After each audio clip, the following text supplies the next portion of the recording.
Hi everyone, and welcome back to my channel. My name's Sophie, and this channel is chronicling my journey of living my best life with multiple chronic health conditions. Today I'm going to give a quick life update, why there hasn't been a video for a couple weeks, those sort of things. The main reason there has not been a video for a couple weeks is my refrigerator died, and I was rather exhausted dealing with all of that. My refrigerator stopped working on, I guess it was August 1st or so. It was rather late at night. It was making sort of like a weird noise, which I now understand was the compressor trying to come on. It never was coming on. It was just making the noise and then turning itself off. At first I didn't notice any temperature difference, even though the noise was happening. And then a couple hours later, I went back because I was snackish, and the freezer was no longer freezer temperature, but the fridge was still fine. And then a couple hours after that, the fridge was no longer fine. So I ended up going out at something like 2 in the morning to get lots of ice to try to save all of the food. What I ended up doing was, I did have a mini freezer. Well, I do have a mini freezer. So I took as much food as possible and put it in the mini freezer. That did not hold everything, so I have a large, very large cooler.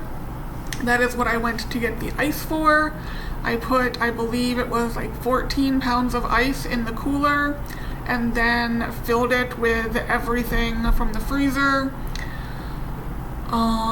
And then just did not open the refrigerator again. The next day, which was a Sunday, of course, I was able to contact a appliance repair company. They came out. They tried for an hour or so to fix it, and it was not fixable. It was indeed the compressor, which doesn't make a lot of sense because it was new when I bought this condo. So it was only 2.5-ish years old. I did not want to jump into buying a refrigerator sort of same day. I wanted to take my time, see what was out there, and get something I actually wanted, not something that was cheap or available or what have you. So on the 2nd, I ended up going to both Home Depot and Lowe's. I got a mini refrigerator as well as a second mini freezer to sort of hold everything until I could come up with what refrigerator I wanted. There were 2 features I wanted this refrigerator to have. One of them was a humidity controlled crisper drawers. Basically, you have the ability to control the humidity so you can keep both vegetables and fruits fresher longer. I'd never seen that on a refrigerator before until the one that died, and I'm quite a fan of the humidity controlled crisper drawers, so I knew I wanted that. And the other one was an ice maker, because I didn't have an ice maker before. I just kept lots of water jugs in the refrigerator and had cold water that way, but the ice maker has really gotten me spoiled, so I knew I wanted another one. When I took out all the refrigerators that would not fit in my space, because again, I'm in a condo, the space is limited for my refrigerator size, I had very few options.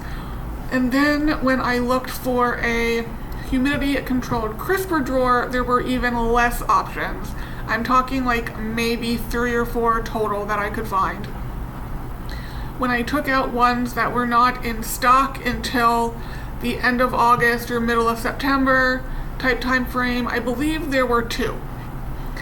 And there was almost a $500 difference between the 2 of them, and I went with the cheaper one, which unfortunately the ice maker was on back order, so I do not currently have an ice maker. I did buy ice cube trays that are a little bit easier to get the ice cubes out of because the bottom of it is silicone, so you can press in to remove the ice cube.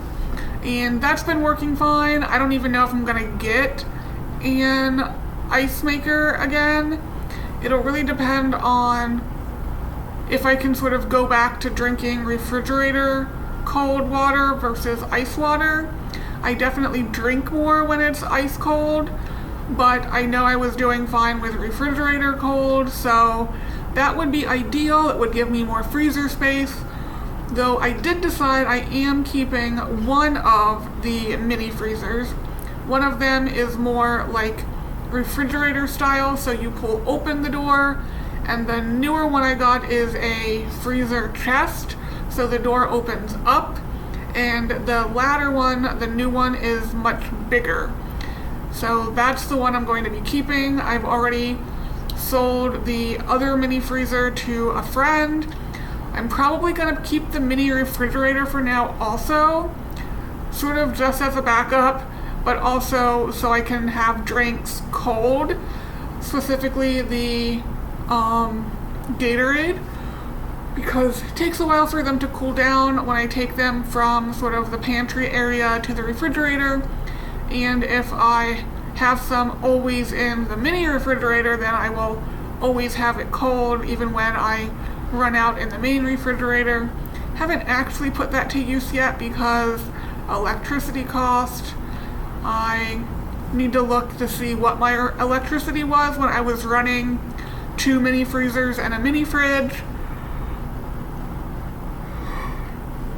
Just to sort of get an idea, because I don't really need the mini fridge. I've done without it. I don't really need it.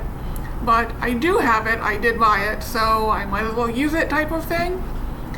And then that's been the main reason I have sort of been absent for the past 2 weeks. I'm getting caught up with sleep and recovery with that, and then since I didn't have any way to really store food, I couldn't cook food, so I was eating out a lot, which obviously isn't keto. So that was sort of messing with things also, with energy levels and needing a lot of sleep. So I am more or less back to keto. Not completely. I did just have a stuffed pizza today. I will see what my ketosis level and all that is later on. I was in deep ketosis yesterday. I did go to the gym today for the first time in like a couple months, so I'm hoping I didn't completely kick myself out of ketosis with the stuffed pizza, but it is a definite possibility. I did just put on another CGM. I haven't been wearing that because, again, I knew I wasn't doing keto, so I knew my blood sugar was fluctuating a lot and it just didn't matter. It looks like the stuffed pizza was actually pretty good. Only got up to 162, which I'm pretty sure when I've worn it with the stuffed pizza and like hadn't worked out, it was up to like the 180s, I believe. So working out first definitely is helpful. That's what I was going for. So we'll see what happens with the ketones. I am basically back to doing the ketogenic diet. I had just cooked the day before the refrigerator broke, and I had just done grocery shopping 2 days before it broke. So I have plenty of keto foods. It's just now the cooking and eating of it, which is difficult to do during the work week, unfortunately. But I'm gonna make it work because, like I said, I already had some that was cooked that I had put in the mini freezer. So I do have keto food available that I've been eating this week. Anyway, that is where I have been. Hopefully the adulting part of being an adult has calmed down for now, and I can sort of get back to the regularly scheduled programming. Anyway, I hope you all are having a good day whenever it is you are seeing this, and I will see you in the next one. Bye, guys.